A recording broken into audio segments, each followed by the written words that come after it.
வணக்கம் மக்களே, சற்று முன் வெளியான முக்கிய அறிவிப்பு. பொங்கல் பரிசு தொகை மற்றும் பரிசு தொகுப்பு இவை அனைத்தும் வந்துட்டு வாங்குறதுக்கான டோக்கன் நீங்க வாங்கல அப்படின்னா உங்களுக்கான தகவல் தான் இது. ஸோ இந்த டோக்கன் இல்லாதவர்கள் என்ன பண்ணணும், நீங்க எப்படி பொருட்கள் வாங்கணும் அப்படின்ற மொத்த தகவலையும் தெரிஞ்சுக்க வீடியோ கொஞ்சம் கூட ஸ்கிப் பண்ணாம முழுக்க பாருங்க. அண்ட் இதுதான் ஃபர்ஸ்ட் டைம் நம்ம சேனலை பாக்குறீங்க அப்படின்னா மறக்காம ஒரு லைக் பட்டனை தட்டி விட்டுருங்க. ஆல்ரெடி பார்த்துட்டு இருக்க வியூவர்ஸா இருந்தீங்கன்னா மறக்காம கமெண்ட் பாக்ஸ்ல ஹாய்ன்னு சொல்லிட்டு போயிடுங்க. நீங்க போடக்கூடிய ஒவ்வொரு லைக்ஸ் பார்த்தீங்கன்னா இந்த இன்ஃபர்மேஷன் நிறைய பேருக்கு போய் சேர்றதுக்கு யூஸ்ஃபுல்லாக இருக்கும். ஸோ மறக்காம அந்த லைக் பட்டனை மட்டும் தட்டி விட்டுருங்க. இப்போ வாங்க வீடியோக்குள்ள போயிடலாம். பொங்கல் பரிசுன்னு சொல்லி பார்த்தீங்கன்னா இது வருஷமே வந்துட்டு அனைத்து அரிசி அட்டைதாரர்களுக்கும் கொடுத்துட்டு வராங்க.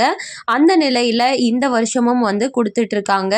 இதுல டோக்கன் பெறாதவர்களுக்கு முக்கிய அறிவிப்பு ஒன்று வெளியாயிருக்கு.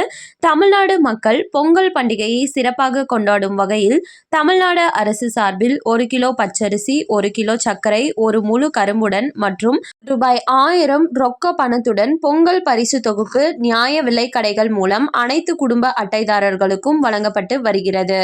முதலமைச்சர் மு.க. ஸ்டாலின் பொங்கல் பரிசு தொகுப்பினை வழங்கும் திட்டத்தை தொடங்கி வைத்தார். பொங்கல் தொகுப்பை 13ஆம் தேதிக்குள் பெற முடியாதவர்கள் 14ஆம் தேதி பெற்றுக் கொள்ளலாம் எனவும் தெரிவிக்கப்பட்டது. மேலும் இலங்கை தமிழர் மறுவாழ்வு முகாம்களில் வசிக்கும் குடும்பங்களுக்கும் பொங்கல் பரிசு தொகுப்பு வழங்கப்படுகிறது. இந்த நிலையில் பொங்கல் பரிசு தொகுப்பு பெறுவதற்கான டோக்கன் கிடைக்கப்பெறாத அரிசி குடும்ப அட்டைதாரர்கள் பொங்கல் பரிசு தொகுப்பு மற்றும் தொகையை ஜனவரி 13 மற்றும் 14 ஆகிய தேதிகளில் அந்தந்த பகுதிகளில் உள்ள நியாய விலை கடைகளில் பெற்றுக்கொள்ளலாம் என தமிழக அரசு அறிவித்துள்ளது. ஸோ என்னன்னா, டோக்கன் வந்து ஆல்ரெடி வச்சிருக்கிறவங்க வருகின்ற 13ஆம் தேதி வரையும் வாங்கிக்கலாம்னு சொல்லிட்டு இருந்தாங்க.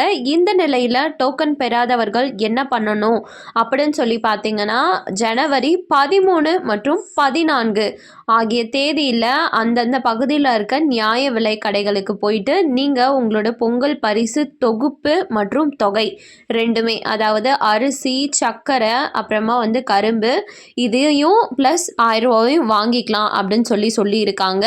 ஸோ இதற்கு எந்த டோக்கனுமே கிடையாது, நீங்கள் போய் டைரெக்டாகவே வாங்கிக்கலாம் அப்படின்ற மாதிரி தகவல்கள் வெளியாகிருக்கு. ஸோ மக்களே, இது போன்ற கவர்மெண்ட் அறிவிக்கிற அனைத்து அப்டேட்களுமே, அதாவது Aadhaar card, PAN card, ration card, உரிமை தொகை பற்றி அனைத்து அப்டேட்களுமே நம்ம சேனலில் வந்து வெளியாயிட்டுருக்கு. உடனுக்குடனே வேணுங்கிறவங்க சப்ஸ்கிரைப் பண்ணி வச்சுக்கோங்க.